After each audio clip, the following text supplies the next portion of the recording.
আরে ওই বলো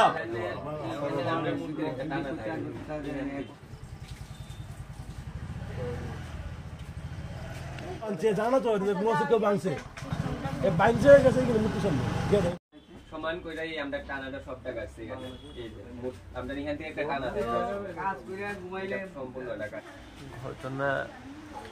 গত 3-4 দিন ধরে আমাদের বাড়ির গেটটা সকালে ঘুম থেকে উঠে দেখি যে এটা কেউ যদি হয়তো প্রেশার ক্রিয়েট করে এটাকে আলাদা করে রাখে, পিলার থেকে গেটটা আলাদা। তো ওইটা তো আর আমার মাথার মধ্যে নেই যে এটা হয়তো বা মূর্তির ক্ষতি করার জন্য। আমি প্রতিনিয়ত গেটটাকে আবার লাগিয়ে রাখতাম। আজকে সকালে আবার সেমই ঘটনা হয় যে গেটের পিলার থেকে গেটটা আলাদা, আমি আবার লাগিয়ে রাখি। এবং কালকে মূর্তির কাজের জন্য আমি আমার রামকৃষ্ণ মিশনের মূর্তিটা দেখার সুযোগ পাইনি।